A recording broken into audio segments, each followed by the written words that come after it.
So దేశవ్యాప్తంగా చర్చనీయాంశమైనటువంటి కొత్తగా implementation అయినటువంటి 3 చట్టాలు. సో వీటి గురించి ఒక్కొక్క అడ్వకేట్ ఒక్కొక్క రకంగా చెప్తా ఉన్నారు.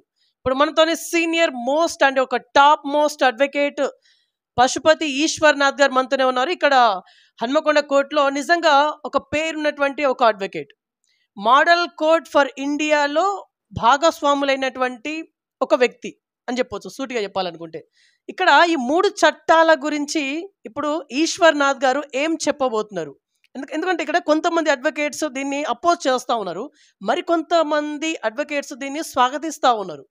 సో ఇట్లాంటి లేటెస్ట్ ఇన్ఫర్మేషన్ తెలుసుకుందాం. యాక్చువల్లీ ఇందులో శిక్షలు ఎలా ఉన్నాయి, యాక్సిడెంట్ కేస్ గురించి సార్ ఏం చెప్పబోతున్నారు? ఎందుకంటే ఇక్కడ 10 సంవత్సరాలు జైలు శిక్ష ఖచ్చితంగా అనుభవించాల్సిందే అని చెప్పేసి కొంతమంది అడ్వకేట్స్ చెప్తా ఉన్నారు, మరికొంతమంది ఏమో ఇది ఇంప్లిమెంటేషన్కి కాలేదంటా ఉన్నారు. ఇక్కడ కొంత చర్చోపచర్చలు కూడా జరుగుతూ ఉంది. వీటి గురించి కొంత లేటెస్ట్ ఇన్ఫర్మేషన్ అడిగే ప్రయత్నం చేద్దాం. నమస్తే సార్, బాగున్నారా? నమస్తే సార్, నేను పశుపతి ఈశ్వర్నాథ్ 1993 నుండి ప్రాక్టీస్ చేస్తున్నాను సార్.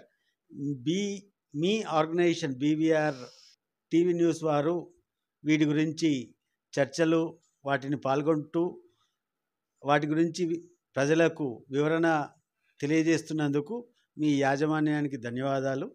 ఓకే సార్, నేను ఇంట్రొడక్షన్లో మీ గురించి ఒక మాట చెప్పాను, మోడల్ కోడ్ ఫర్ ఇండియా అని చెప్పేసి, అందులో మీరు భాగస్వామ్యులు అని చెప్పేసి అన్నా నేను. సో దాని గురించి ఒకసారి చెప్పండి. మన సుప్రీంకోర్ట్ ఆఫ్ ఇండియా ఒక ప్రాజెక్ట్ను ప్రవేశపెట్టింది.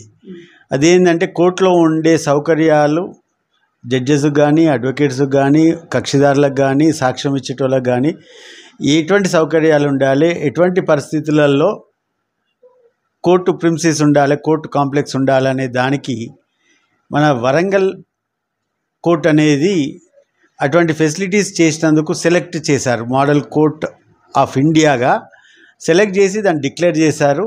ఆ ప్రాజెక్ట్ కింద సెలెక్ట్ అయినందుకు ఎల్వి రమణ సుప్రీంకోర్టు మాజీ చీఫ్ జస్టిస్ గారు, అప్పుడు చీఫ్ జస్టిస్గా ఉన్న వారు వరంగల్కి వచ్చి కోర్టును ఇనాగ్రేట్ జరిగింది.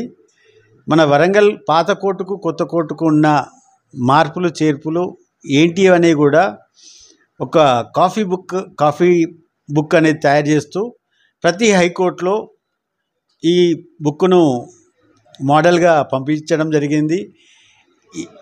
తెలంగాణలో ఏ కోర్టు కన్స్ట్రక్షన్ కావాలన్నా కూడా వరంగల్ కోర్టుకు వచ్చి ఇక్కడున్న మోడల్ను డిజైన్ను చూసి ఇక్కడున్న ఫెసిలిటీస్ను కూడా అక్కడ కల్పించే విధంగా అటువంటి ప్రాజెక్టులో నా ఆధ్వర్యంలో నేను ప్రెసిడెంట్గా ఉన్నప్పుడు మా టీం మెంబర్స్ అందరూ కలిసి అప్పుడున్న judicial officer, staff and advocates సహకారంతో వరంగల్ మోడల్ కోర్ట్ అవ్వడానికి మా అదృష్టంగా భావిస్తూ భగవంతుని ఆశీర్వచనంగా భావిస్తున్నాం. ఓకే సార్, సూటిగా అడుగుతున్నాను, ఇప్పుడు వచ్చినటువంటి కొత్త చట్టాలు సార్, ఈ కొత్త చట్టాలపై మీ అభిప్రాయం ఏంటి సార్? స్వాగతిస్తున్నాం. ఓకే, మీరు స్వాగతిస్తున్నారు, బట్ చాలామంది అడ్వకేట్స్ దీన్ని స్వాగతించట్లేదు. రిలే నిరాహార దీక్ష చేసేంత వరకు వెళ్ళిందంటే దీన్ని ఎట్లా చూడాలి? చట్టం అమల్లోకి తీసుకొచ్చేదానికన్నా ముందు 1 సంవత్సరం కాలము వీటి మీద అభిప్రాయాల సేకరణ కోసము పెట్టారు. అప్పుడు తెలియజేయాల్సింది ఇప్పుడు తెలియజేయడము సమంజసం కాదని నా ఉద్దేశము. ఇది జూలై 1 నుండి ఈ కొత్త చట్టాలు అమల్లోకి వస్తాయని మనకు 2023లోనే తెలుసు. చట్టాలు ఈ 2023లోనే ఏమేమి ఉన్నాయనేది కూడా తెలుసు. వాటిని న్యాయకోవిదులమైన మేము వాటి మీద విశ్లేషణ చేయాల్సి ఉండే, వాటి మీద బార్ కౌన్సిల్ కానీ మిగతా ఆర్గనైజేషన్స్ కానీ ఎక్సర్సైజ్ చేయాల్సి ఉండే, అవి చేయలేకపోయినాయి. వాటిని చట్టాన్ని ఎప్పుడైనా మార్చుకునే అవకాశము, ఏదైనా తప్పు ఉంటే మార్చుకోవచ్చు, ఏదైనా సవరణ కావాలన్నా చేసుకునే అవకాశం ఉన్నది. ఏవైతే ఉన్నాయో వాటిని సవరించుకునేటందుకు ప్రయత్నిస్తే బాగుంటుంది, అంతేగాని మొత్తము తప్పు అనేటందుకు కరెక్ట్ కాదు. ఓకే సార్, యాక్చువల్లీ కొత్త చట్టాలు వేటి ప్లేస్లో పొందుపరచబడ్డాయి? Indian evidence act, Indian penal code, code of criminal procedure, వీటి స్థానంలో కొత్త చట్టాలు వచ్చాయి. ఓకే సార్, ఇంతకుముందు ఎన్ని సెక్షన్లు ఉండేటివి, ఇప్పుడు ఎన్ని సెక్షన్లు ఉన్నాయి? ఐపీసీలో 511 ఉండే, అవి 358 అయినాయి. సిఆర్పిసిలో 484 ఉండే 531 అయినాయి. ఇండియన్ ఎవిడెన్స్ యాక్ట్లో 167 ఉండే 170 అయినాయి. ఓకే సార్, ఇప్పుడు ఈ కొత్త చట్టాల్లో శిక్షలు ఎలా ఉన్నాయి సార్? ఇందులో జీవిత ఖైదు కూడా ఉంది. నార్మల్ డెత్ అయ్యేంత వరకు కూడా అట్లాంటి శిక్షలు కూడా ఉన్నాయని చెప్పేసి మీ అడ్వకేట్స్ వాదిస్తూ ఉన్నారు. యాక్చువల్గా శిక్షల గురించి చెప్పండి. పాత చట్టాలలో జీవిత ఖైదు ఏదైతే ఉన్నదో వాటికి అదనంగా మాబ్ మొబిలైజేషను, రేపు కొన్ని అదనంగా యాడ్ చేశారు. Video recording are electronic evidence అనే వాటికి ఇంపార్టెన్స్ ఎక్కువ ఇచ్చారు. మహిళలకు చాలా ఇంపార్టెన్స్ ఇచ్చారు. వాళ్ళ ప్రైవసీ కానీ వారి గురించి ఎటువంటి వారికి తెలియకుండా, వారి అనుమతి లేకుండా ఎటువంటి చర్యలు చేసినా కూడా వాటన్నిటికీ శిక్షలు ఇచ్చారు. ఎలా అంటే ట్రాఫిక్లో పోతుంటే ఫొటోస్ తీయడము, వారికి ఇష్టం లేకుండా వారికి తెలియకుండా ఫొటోస్ తీయడము, వాటిని ఎడిట్ చేయడము, వాటిని అప్లోడ్ చేయడము, సోషల్ వాట్సాప్ కానీ, ఇన్స్టా కానీ, ఫేస్బుక్ కానీ ఇటువంటి మాధ్యమంలో వాటిని అప్లోడ్ చేసుకుంటూ వాటి మీద ఆ మహిళకు నష్టం కలిగించే విధంగా ప్రవర్తిస్తే వాటికి శిక్షలు ఇదివరకన్నా కఠినతరం చేశారు. అలాగే ఒక మహిళకు ఎటువంటి అన్యాయం జరిగినా ఇంతకుముందున్న దానికన్నా కఠినతరమైన శిక్షలను కొత్త చట్టంలో పొందుపరిచారు. అలాగే భూ కబ్జాలు చేసినా కూడా ఇంతకుముందున్న వాటికన్నా ఎక్కువ శిక్ష పడే విధంగా ఎలక్ట్రానిక్ ఆర్ డాక్యుమెంటరీ ఎవిడెన్స్ క్రింద సరళీకృతం చేస్తూ జీవిత ఖైదు వరకు శిక్ష పడే విధంగా చట్టాలను మార్పులు చేశారు. సార్, ఇక్కడ ఇప్పుడు యాక్సిడెంట్ కేసు అనేది చాలా పెద్ద హాట్ టాపిక్ అయింది. లారీలు అయితే వీటిని అపోజ్ చేస్తూ సమ్మెలు కూడా చేశారు. సార్, యాక్చువల్లీ ఈ యాక్సిడెంట్ కేసు అనేది ఇంప్లిమెంటేషన్ ఇంకా కాలేదని కొంతమంది అడ్వకేట్స్ వాదిస్తూ ఉన్నారు. కొంతమంది అడ్వకేట్స్ ఏమో ఇది ఇంప్లిమెంటేషన్ అయ్యింది అని చెప్పేసి అంటూ ఉన్నారు. దీనికి ఒక క్లారిటీ ఇవ్వండి. యాక్సిడెంట్ కేసులలో 2 రకాలు ఉంది. ఒకటేమో క్రిమినల్ పనిష్మెంట్, ఒకటేమో సివిల్ కంపన్సేషన్. కొత్త చట్టానికి పాత చట్టానికి కంపన్సేషన్ వరకు వస్తే ఇంతకుముందు 3 సంవత్సరాల వరకు ఆర్ అన్లిమిటెడ్ దగ్గర నుండి మార్పులు చేర్పులు అవుతూ 6 నెలల్లో యాక్సిడెంట్ అయినప్పటి నుండి కేసు వేయాలనేది మార్పు చేశారు. అది ఇంప్లిమెంటేషన్ వచ్చింది. ఇక పనిష్మెంట్ వరకు వస్తే పాత చట్టం కన్నా కొత్త చట్టంలో చాలా మార్పులు ఉన్నాయి. యాక్సిడెంట్ డ్రైవింగ్ చేసేవారు ఒళ్ళు దగ్గర పెట్టుకొని డ్రైవ్ చేయాల్సిన పరిస్థితి ఉంటుంది.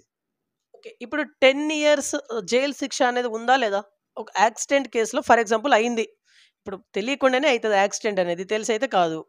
ఇప్పుడు ఆ పర్టికులర్ పర్సన్ 10 years అనుభవించాల్సిందేనా?